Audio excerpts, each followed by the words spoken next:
اپنی زندگی میں گزر گئے, کھانا پینا سب. اللہ نے موت کو رکھا دوسرا بیدار ہونے کے لیے, دوسرے کو بیدار ہونے کے لیے کہ بابا ابھی تو کھولو آنکھ. ہم کو بیداری چاہیے نہیں. کربلا بیداری کا نام ہے, یہ یاد رکھو. حسین بیداری دے رہے, حسین ایک ریولیوشن کا نام ہے, ایک انقلاب کا نام ہے. صلوات پڑھ لیں محمد. بس دوستو میرا وقت ہو گیا. مولا آپ سب کو سلامت رکھے. مسلسل مجلسوں میں آتے رہے. اشرا اربعین ہے, یہ اشرا گھروں میں بیٹھ کے ٹی وی پہ دیکھنا, آن لائن دیکھنے کا نہیں ہے. فرش اعضاء پہ آنا ہے. فرش اعضاء کی جو امپورٹنس ہے نا وہ بالکل الگ ہے. کتنی ایسی بلائیں, کتنی ایسی مصیبتیں, کتنی ایسی پریشانیاں آنے والی تھی, آپ آ کے فرش اعضاء پہ بیٹھ گئے تو ساری کی ساری دور ہو گئی. آپ کیا سمجھ رہے ہیں؟ حبیب ابن مظاہر کا وہ جملہ, اسی پہ میں مجلس ختم کر رہا ہوں. اللہ ہم سب کو مولا حسین کی زیارت نصیب کرے.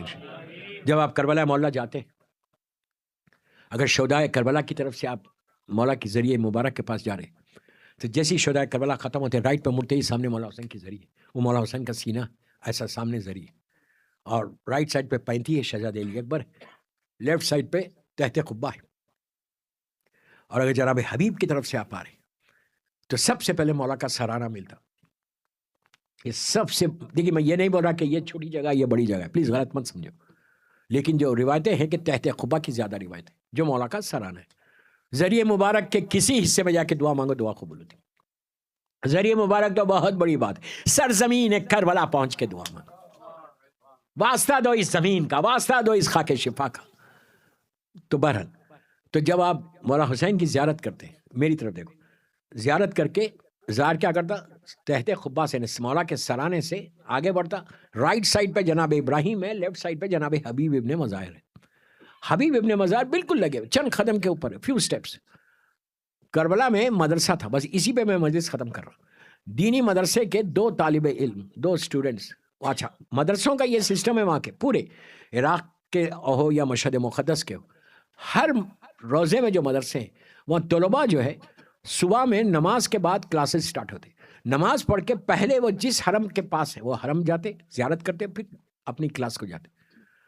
یہ بھی کربلا مولا کے 2 طالب علم مولا حسین کی زیارت کر کے حبیب کو سلام کیا. جیسی حبیب کے پاس پہنچے, بے ساختہ دونوں نے ایک ہی جملہ کہا. غور سے سنو, یہ آپ کا سٹیٹس کے بارے میں بول رہا ہوں, فرش اعضاء پہ آنے کا.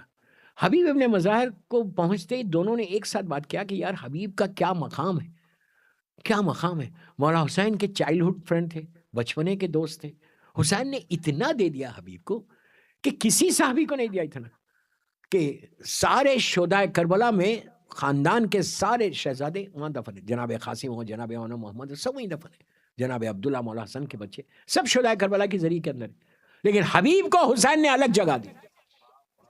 غور سے سنیں, بالکل الگ جگہ دی, کہ اب حبیب کو خط لکھ کے بلوایا, شہزادی نے سلام بھیجا, اور مرنے کے بعد بھی بالکل الگ جگہ دی. دونوں کہنے لگے کہ اب حبیب کی کوئی خواہش نہیں ہوگی, جو کچھ تھا حسین نے دے دیا. گفتگو کر رہے تھے, گفتگو کر کے گھر گئے, رات میں سو گئے. دونوں کے خواب میں حبیب ابن مظاہر آئے, آ کے کہا کہ اے, کتنی محبت کے ساتھ, اے ظاہر حسین, اے میرے آقا کے ظاہر, تم لوگوں نے جو کہا بالکل سچ ہے. مولا حسین نے مجھے بہت عطا کیا, بچپنے کی دوستی کا حق نبھایا, مجھے خط لکھ کے بلایا, میری مظلوم شہزادی نے سلام کیا, اس کے بعد الگ سے جگہ دی مجھے. تو ان لوگوں نے کہا کہ بے شک اب تو آپ کی کوئی خواہش آرزو نہیں ہوگی نا. حبیب ایک لمحہ رک کے کہنے لگا کہ اے ظاہر حسین, ابھی بھی حبیب کی خواہش ہے ایک. یہ کہا, ان طلباء نے کہا کہ کیسے پاسبل ہے, اب کیا ہے خواہش, اب کیا آرزو ہوگی تمہاری؟ کہا کہ اگر اللہ مجھے زندہ کرے, دنیا میں بھیجے, تو میں حسین کا عزادار بن کے بیٹھوں فرش اعضاء. اپنے سٹیٹس کا اندازہ لگاؤ, اپنے مقام کا اندازہ لگاؤ, کہ جو تم فرش اعضاء پہ آگے بیٹھے ہو, سوچ نہیں سکتے کہ یہ کیا جگہ. آنکھوں کے سامنے سے پردے ہٹے تو پتا چلا کہ فاطمہ کے لال کی ازا کا مقام کیا ہے. آج اس مظلوم بچی کا ذکر ہوا دوستو، 3.5-4 سال کی حسین کی یتیم. مسلسل اس کا ذکر کرتے ہوئے ذاکرین نے اس مقام تک پہنچایا کہ سکینہ پہ جو ظلم ہوا، کربلا سے کوفہ، کوفے سے شام، تماچے کھاتے ہوئے آئی بچی. آہستہ نہیں رونا، اس لیے کہ اگر سکینہ کا ذکر ہو رہا تو اس بچی کو رونے نہیں دیا ظالموں نے. جب بھی ہائے حسین کہتی تھی اتنی زور سے ظالم تماچا مارتا تھا کہ حسین کی یتیم زمین پہ گر جاتی. وقت گزرتا گیا، پیراہن تار تار ہو گیا اور اس منزل تک یہ پہنچا. دوستو میں بار بار یہ جملہ کہتا ہوں کہ رخسار نیلے ہو گئے. بڑی آسانی سے میں نے جملے بولے. پیراہن تار تار ہو گیا. 4 سال کی بچی. آپ کیا سمجھ رہے؟ اب تڑپ کے روگے تم. آپ کیا سمجھ رہے کہ اب رخسار صحیح ہو گئے؟ اب بچی کے رخسار صحیح ہو گئے. سید علی ابن فاضل مازندرانی ایک عظیم ہمارا مرجع تھا جن کا نام سر فہرست ہے جزیرے خضرا میں جانے والوں کا. ایون آپ 14 ستارے اٹھا کے دیکھیں گے تو اس میں بھی ان کا نام ہے، حیات القلوب میں بھی ان کا نام ہے. سید علی ابن فاضل مازندرانی کا زمانہ، شام. اس وقت میری شہزادی کی لہت چھوٹی سی لہت تھی، آج تو اتنی شاندار ذریعہ مبارک ہے. اللہ راستے کھل جائے اور ہم حسین کی یتیم کی زیارت کریں. اللہ روزوں کی حفاظت کرے. روز دعا کرنا، روز دعا کرنا. سیریا میں سیدانیوں کے روزوں کی حفاظت فرمائے. یہ 40 میں کیا رونق رہتی تھی شہزادی زینب سلام اللہ علیہ کے روزے میں. بہرحال تو سید علی ابن فاضل کہتے ہیں ان کا زمانہ، یہ سید زادے ہیں.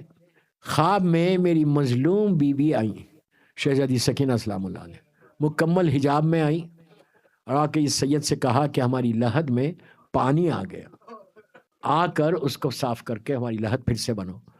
یہ کام گئے کہ یہ کیا دیکھ رہا میں. اس وقت کی جو مقدس خواتین تھیں ان کی خواب میں بھی آئیں. تمام علماء بیٹھے، 2-3 دفعہ بتایا گیا. سب نے بیٹھ کے کہا کہ یہ کرنا ہے، لیکن کریں گے کون؟ میت کون اٹھائے گا؟ حسین کی یتیم کی میت ہاتھ میں کون لے گا؟ تو یہ سید سنا گیا. انہوں نے کہا میں ایسے نہیں لے سکتا، میں آنکھوں پہ کپڑا باندھ لوں گا. باندھ دو اور میرے ہاتھوں پہ کپڑا لگا دو، اس کپڑے کے اوپر میت کو رکھنا ہے. دوستو لحد کھلی، لحد کھلی. پھر بول رہا، لحد کھلی حسین کی بچی کی. شہزادی کی میت کو اس سید نے اٹھایا. خناتیں گھیری گئیں، کوئی قریب نہیں تھا. بی بی کی میت کو ہاتھ میں لے کے جتنی دیر بھی ٹھہرنا تھا یہ سید ٹھہرا رہا. ان کے خود جملے ہیں کہ آنکھ سے ذرا سا کپڑا ہٹا تو میں نے وہ منظر دیکھا کہ آج تک سکینہ کے رخسار نیلے ہیں. سن لیا آپ نے؟ ظالموں نے اتنے تماچے مارے تھے حسین کی یتیم کو. اسی طرح پرسا دو، اسی طرح پرسا دو کہ حسین کے دل کو سکون ملے کہ غدیر میں سکینہ کا ماتم.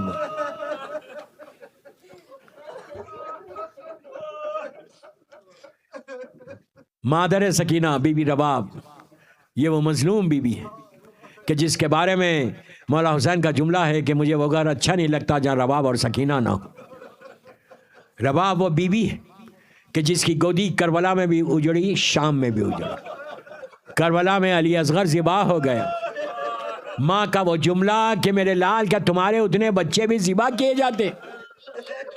اور یہ وہ اتنی شیر دل بیوی تھی، تڑپ کے روگے، اتنی شیر دل بیوی تھی کہ دونوں بچوں کی میت جب دفن ہو رہی تھی تو ماں کے سامنے ہو رہی تھی. کتنی آسانی سے سنا. علی اصغر کو بھی رباب کے سامنے دفن کیا گیا، لیکن اس وقت رباب کے دل کو سکون مل گیا کہ میرا بچہ دفن ہو گیا. لیکن شب 11 رباب دیکھتی رہی، ظالم ہرملہ نیزے کی انی سے زمین کی نرمی دیکھ رہا تھا. اس کے بعد اب جو مارا زمین کے اندر نیزہ اوپر آیا تو علی اصغر کا چھوٹا سا لاشا آ گیا. رباب دیکھتی رہی کہ علی اصغر کو ظالم نے ذبح کیا. رباب فریاد کرتی رہی ہائے میرا بچہ جس کو میرے آقا نے دفن کر دیا تھا. ایسی شیر دل بی بی تھی. راستے بھر بی بی وہ منظر دیکھتی رہی کہ سکینہ پہ ظلم ہوتا گیا. اور ظلم کے بعد دربار میں جانے کے بعد پھر جب زندان میں گئے, زندان میں رباب کے دل سے کوئی پوچھے کہ بچی کی تڑپ, بچی کی فریاد, وہ کرب, صبح شام یہی کہتی تھی کہ بابا آپ کہاں چلے گئے, بابا اپنی سکینہ کو چھوڑ کے کہاں چلے گئے. وہ منزل آئی کہ شب میں خواب میں دیکھا کہ حسین آئے. بچی اٹھی, اٹھ کر فریاد کرنے لگی یہ ابھی میرے بابا تھے. بیویوں میں کوہرام مچ گیا. دوستوں سر حسین زندان میں آیا.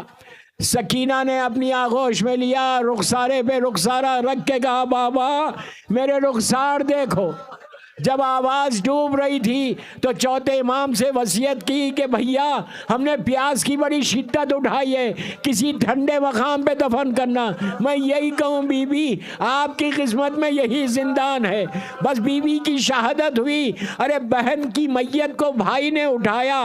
جیسے ہی لحد کے قریب پہنچی زینب نے کربلا کا رخ کر کے کہا عباس سکینہ دفن ہو رہی ہے. 2 ہاتھ برآمد ہوئے, کہا میری امانت کو میرے حوالے کر دینا.